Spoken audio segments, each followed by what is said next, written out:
Você usa o WhatsApp hoje em dia? Instagram, Facebook? Bom, o que essas empresas, todos esses aplicativos têm em comum? Eles pertencem ao mesmo grupo que é o grupo Meta. E aí eu venho trazer para você uma notícia que eu não sei se você já sabia. O WhatsApp agora também vai ter anúncios, assim como as empresas irmãs ali do mesmo grupo, Instagram e Facebook. Mas como isso vai te impactar como cliente? Quais insights a gente pode tirar dessa nova funcionalidade, essa nova implementação do WhatsApp, tendo anúncios a partir de então? Bom, você vai aprender isso hoje nesse vídeo. E se você caiu aqui de paraquedas, eu vou me apresentar. Sou o Matheus Melo, especialista em experiência do cliente, e venho trazer para você insights de situações comuns, de notícias do dia a dia relacionadas à tecnologia, à economia, entre outros aspectos, mas que podem te ensinar muito sobre a experiência do cliente. E se você é novo aqui no canal, já curte esse vídeo, compartilha com alguém que você sabe que vai se interessar por esse tema e não esqueça de se inscrever e ativar o sininho para receber notificações de vídeos como esse. Vamos para a vinheta e bora pro vídeo.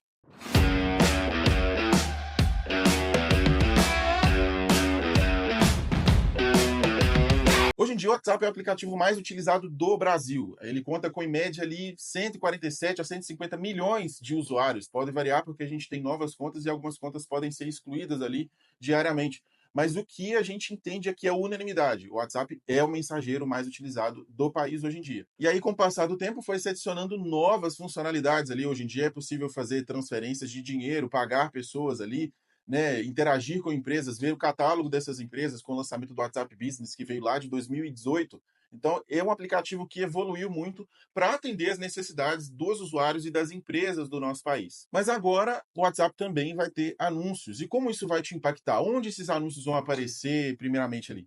Vai ser nas seções de canais, onde você pode acompanhar notícias ali das suas fontes preferidas, como times de futebol, canais do YouTube, tem até canais de memes ali dentro dessa seção. Vai ter anúncios ali. E na parte de status, que é como um stories que existe também no Facebook e no Instagram. Às vezes você vai estar passando ali nos stories, ali nos status dos seus contatos, e entre um e outro você pode encontrar anúncios a partir de agora. Ah, Matheus, mas qual é o objetivo de colocar anúncios no WhatsApp, já que é um aplicativo que existe desde 2009, não teve anúncios até hoje, a gente foi ali se acostumando com essa modalidade, com esse ecossistema de mensageiro sem nenhum tipo de anúncio. Qual é o objetivo disso?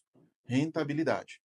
O grupo Meta enxerga que, com uma base de usuários tão grande, ele pode passar a vender publicidade ali dentro da plataforma. E a gente está falando de status e canais que não são as funcionalidades mais utilizadas do aplicativo.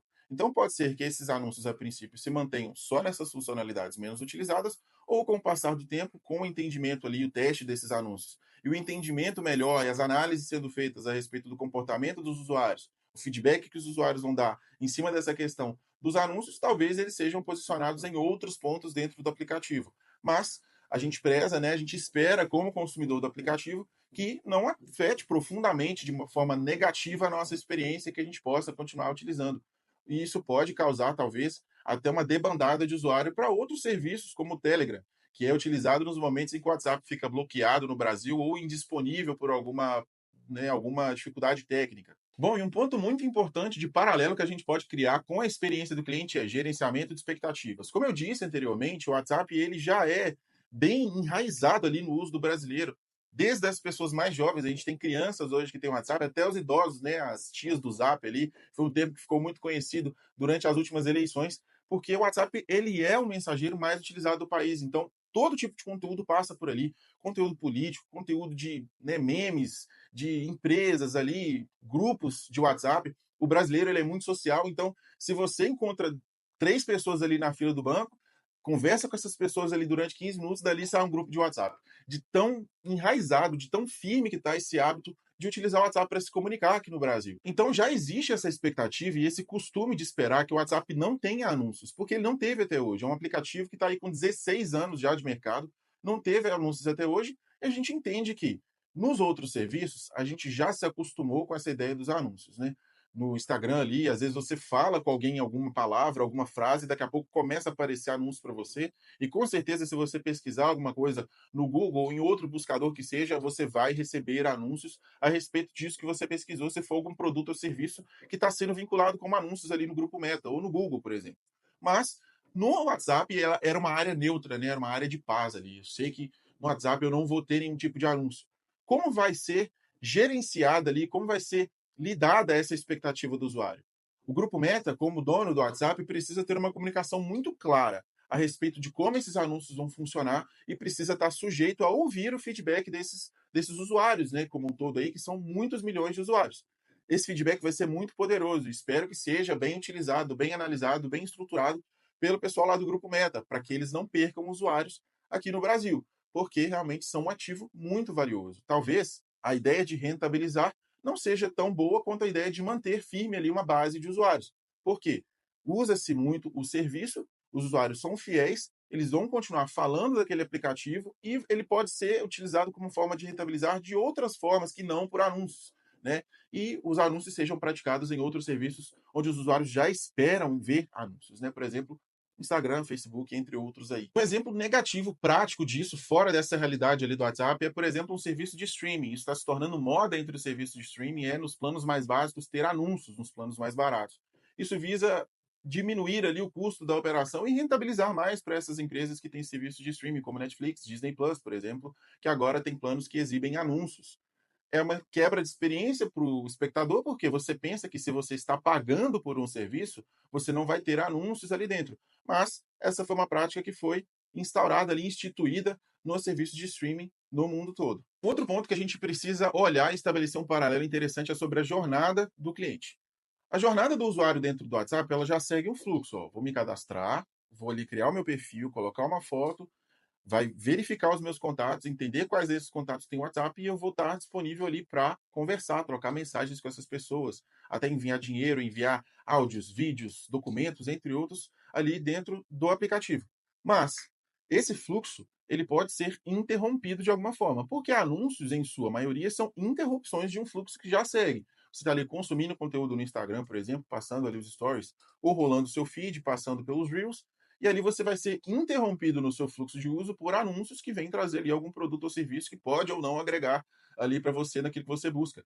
Mas, dentro do WhatsApp, essa jornada pode ficar um pouco esburacada. Uma jornada que era plana, por não ter nenhum tipo de interrupção no fluxo de uso do usuário, agora pode ter essas interrupções. E como que a gente entende que isso pode frustrar o usuário? Pensando na psicologia da geração do hábito, o usuário ele já está acostumado a entender o nível de esforço e de atenção que ele precisa desprender para usar algo que ele já usa com recorrência.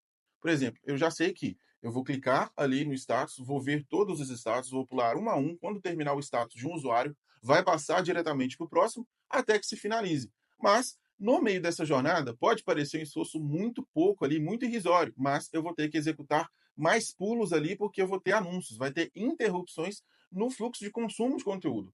Isso pode causar estranheza para o usuário. Já está acostumado, já sei exatamente que passando vai executar tal ação, e depois eu posso rolar a tela de baixo para cima para passar para o próximo usuário, mas às vezes para passar para o próximo usuário agora, eu vou passar para uma propaganda. Isso pode gerar uma quebra ali no que o usuário está acostumado, está familiarizado. E isso pode realmente impedir que usuários continuem utilizando essas funcionalidades ou até mesmo deixem de usar o aplicativo, recorrendo a outras opções de mensageiro. Um outro exemplo disso que você muito provavelmente já viu. Você vai entrar num site de notícias ali, vai ler uma notícia e a cada parágrafo tem um anúncio lá cobrindo uma parte grande da tela e quebrando a sua experiência de se informar. Hoje em dia, consumir conteúdo por texto nesse site de notícias ou blogs é praticamente impossível se ele tiver com muitas propagandas. Você já dificilmente vai saber se aquela imagem de propaganda faz parte da notícia ou não. E vai ter que ficar scrollando ali infinitamente, indo e voltando para saber o que faz parte da notícia e o que não faz. Isso quebra o fluxo da jornada. Isso para não piorar, quando o jornal ele exibe parte da notícia, o título ali, quando você vai rolar para baixo, ele coloca um paywall, aquela barreira de pagamento que diz que você precisa ser usuário pagante das notícias ali, do site de notícias, para conseguir ler o restante da notícia. Eu, quando estou nesse tipo de site, eu fecho e não volto nunca mais. Ou então vou recorrer a algum outro serviço ali para burlar e eu conseguir ler a notícia. Mas nem sempre isso está disponível e nem sempre é o mais indicado. Como as notícias hoje estão muito difundidas, eu só pesquiso por aquele tema e vou em outros portais que não têm esse mesmo bloqueio para que eu possa consumir aquele conteúdo e me informar melhor. Um outro ponto é a percepção de valor e privacidade. Os usuários já estão acostumados a ter ali a sua experiência privada, um ambiente neutro, como eu disse anteriormente. Eu vou aqui usar o aplicativo para troca de mensagens, são troca de mensagens muitas vezes sigilosas ou que você não quer que ninguém saiba, e a percepção de que você vai ter conteúdo externo ali, de anúncios, enfim, pode quebrar essa ideia de que é um ambiente de privacidade, onde a sua privacidade ela é respeitada. Eu não sei se você já viu um documentário chamado O Dilema das Redes, tem na Netflix, que diz que se você não está comprando nada na internet, você é o produto. A sua atenção está sendo vendida para alguém. E é isso que a Meta está fazendo. A atenção de 147 milhões de usuários vai se tornar um produto para as empresas. Ou seja, as empresas vão pagar para mostrar os seus produtos, os seus serviços para essa base tão grande de clientes. É estranho pensar isso, né? Porque às vezes você está navegando ali na internet de maneira tão despretensiosa, trocando mensagens com as pessoas ali, da sua família, seu grupo de amigos, sobre pessoas do trabalho, né? Do seu convívio social. E aí parar para pensar que agora você é um produto. Mas na verdade, a sua atenção ela já vem sendo disputada por muitos outros serviços.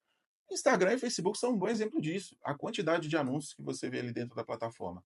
Hoje você não consegue rolar 3 Reels sem ser interrompido por um anúncio, entendeu? Então, assim, na verdade, isso já vem acontecendo há muito tempo. Só que agora, como essa prática de anúncios vai entrar no aplicativo mais utilizado do Brasil, vai se tornar algo mais perceptível. A gente falando sobre privacidade é um ponto a se pensar. Será que os anúncios vão ser baseados naquilo que a gente conversa com as pessoas? Por exemplo, você falou lá com seu amigo, olha, meu celular está dando problema, acho que eu preciso comprar outro. E aí nos anúncios do WhatsApp vai passar a exibir propaganda de celular para você? Aí é um ponto que quebra ainda mais a ideia de um ambiente de privacidade respeitada. Por exemplo, você usa um aplicativo de fotos, o Pinterest, por exemplo, que você pode organizar ali suas imagens em coleções e da maneira que você achar melhor ali as suas inspirações, aquilo que você acha mais bonito, mais legal, que te chama atenção.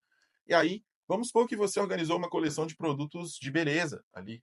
E aí, o aplicativo passou a exibir propagandas desses produtos que você organizou em pastas ali para suas coleções. Não vai te dar uma ideia de que a sua privacidade não foi respeitada? É exatamente disso que a gente está falando. Pô, mas como mitigar esses medos e essas possíveis inseguranças dos usuários?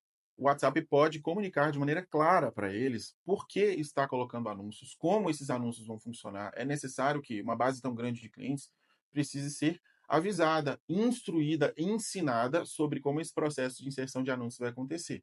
E que é necessário ressaltar, né, que a empresa está aberta para ouvir feedbacks dos seus usuários. Por quê? A experiência está sendo muito ruim para você, sinaliza para a gente que nós talvez vamos rever esse processo, vamos entender por que está sendo ruim. Bom, mas qual seria uma forma adequada para mitigar esses possíveis riscos aí de insegurança, de falta de privacidade nos usuários? Como o aplicativo é usado por milhões e milhões de usuários, é necessário que o WhatsApp eduque essa base de usuários, ensine, instrua de maneira profunda e adequada sobre como vão funcionar essas inserções de anúncios ali dentro do aplicativo. Por quê? Para que não haja quebra de expectativa. E aí, os usuários não precisem pensar que, olha, a minha privacidade ela não é respeitada. Não, a sua privacidade continua sendo respeitada, porque os anúncios eles vão ser vinculados com base em outra fonte de dados, por exemplo. Ah, os anúncios vão ser vinculados com base no seu nome ou na sua região, por exemplo, que são dados que qualquer outra página da internet ou outro aplicativo pode ter acesso se você liberar. Então são essas garantias mínimas de privacidade e segurança que a plataforma precisa ressaltar e reafirmar para os seus usuários. Você já deve ter visto alguns disclaimers ali dentro das suas conversas, que elas são seguras e criptografadas de ponta a ponta. Isso é bom, reforça a ideia de privacidade, mas esse mesmo contexto e conceito de privacidade vai precisar ser reforçado nos anúncios que vão ser vinculados dentro da plataforma. Bom, um exemplo positivo de como comunicar esses valores é, vamos supor que uma empresa de jogos tem um jogo que é gratuito para os usuários e não exige nada em troca deles, eles só precisam se cadastrar e jogar.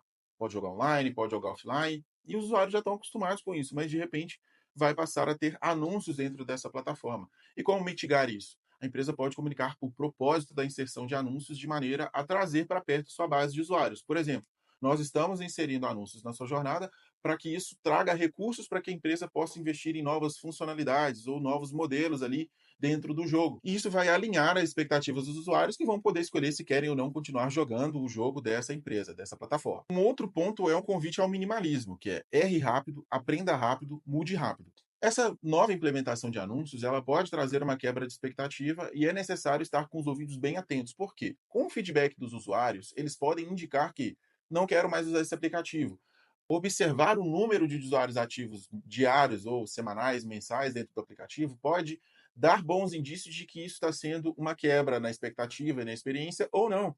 Verificar um possível aumento nos downloads de outros mensageiros pode indicar, né, se essa medida está sendo prejudicial para a base de usuários ou não. Isso vai fazer com que o WhatsApp possa contornar no médio ali, no curto, médio prazo, essa medida de implementação de anúncios, de repente tirar isso das suas funcionalidades, para que isso não vá fazer com que os usuários saiam da plataforma, vão buscar por outros mensageiros. Porque eu duvido muito que desses 147 milhões de usuários, a gente tem aí 60, 70, 80% que esteja pesquisando ali outras opções de mensageiros, esteja procurando por outras opções. Por quê? O WhatsApp ele é uma rede social, na verdade. Você vai utilizar para entrar em contato com outras pessoas. Às vezes, muitas pessoas que estão em outro estado, outro país. E isso já é um valor percebido muito grande.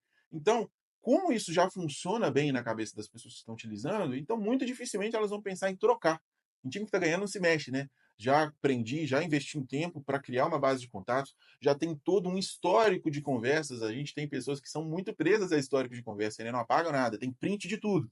Então, essas pessoas já tiveram um investimento grande ali de tempo, de esforço. E segundo o livro Hooked, que é um livro de vieses psicológicos que mostram como aplicativos podem criar hábitos de sucesso nos seus usuários, quanto maior o investimento de tempo e esforço para criar uma base de personalização dentro do aplicativo, que a gente pensando no WhatsApp são as conversas ali, as mídias das conversas, as informações trocadas ali no histórico, quanto mais coisa tiver, quanto mais investimento aplicado, mais difícil vai ser que esse usuário deixe o aplicativo, porque ele vai pensar, eu já fiz tanta coisa aqui dentro que eu não quero nem trocar. Então, a gente precisa pensar em pontos que podem ser quebras nessa percepção. Às vezes o usuário do WhatsApp vai pensar assim, ó, eu já investi tanto tempo aqui, tem tanto histórico de conversa, mas esses anúncios estão sendo tão chatos para mim, que eu vou pensar numa forma de exportar esse histórico de conversa para outro lugar, para não ter que ficar vendo anúncios. A gente precisa pensar, entender a percepção do usuário, do cliente, para estar pronto e disposto para fazer alterações que sejam necessárias para que a experiência dele seja positiva no final das contas. Um outro ponto que a gente pode estabelecer aqui um paralelo de experiência do cliente com essa notícia é valor agregado e fidelização contínua. Para mitigar essa sensação de insegurança ou de insatisfação com os anúncios, o WhatsApp precisa entender que não é porque existe ali dentro uma base de usuários tão grande que o jogo já está ganho. Ele precisa investir em formas de continuar fidelizando seus usuários para que essa percepção de valor agregado não diminua, tá? Então, assim, hoje é possível fazer pagamentos, enviar mídias, enviar áudios, o limite ali dos arquivos vai aumentando para que o usuário possa utilizar a plataforma como uma troca de arquivos cada vez mais frequente ali na sua rotina. Então, esse valor agregado já existe. Mas com a percepção de anúncios, pode ser que a experiência como um todo tenha o seu valor agregado diminuído. Então é necessário continuar pensando em como inovar e como trazer mais valor para essa base de usuários que são clientes do aplicativo, para que eles não pensem em deixar a plataforma por outras opções. Então essa é uma forma, é um ponto muito importante que o WhatsApp precisa estar atento. Como eu posso continuar fidelizando e entregando valor para o meu usuário para que a minha solução continue sendo interessante para ele? Bom, e hoje a gente viu como essa entrada de anúncios no WhatsApp pode quebrar a experiência do cliente e como a empresa pode contornar esses pontos, entregando uma experiência que continue agregando valor para fidelizar continuamente essa base de usuários. E esses insights foram importantes para você que pode aplicar isso dentro da sua realidade como empreendedor, como empresário aí na sua cidade, no seu bairro, tá bom? Então, eu quero te convidar novamente a curtir esse vídeo se esse conteúdo foi relevante para você e se inscrever no nosso canal se você ainda não fez. Ligue o sininho para receber notificações de vídeos como esse, que vão trazer de notícias do dia a dia, insights muito importantes e interessantes para você, empresário, aplicar aí dentro da sua empresa para que ela possa prosperar e lucrar cada vez mais. Bom, e agora eu queria te convidar a conhecer um outro conteúdo aqui do nosso canal, que é sobre o divórcio do Zé Felipe e da Virgínia. Você pode enxergar isso talvez sobre fofoca aí, a vida das celebridades não me interessa, mas até de um assunto como esse, que movimentou muito a mídia, você pode tirar insights poderosos para sua empresa. Então, eu vou deixar o card aqui para você na tela, para que fique fácil para você acessar esse vídeo e conhecer mais sobre esse assunto e como ele pode agregar aí na sua empresa. Eu te agradeço pelo seu tempo e até o próximo vídeo XP do Cliente.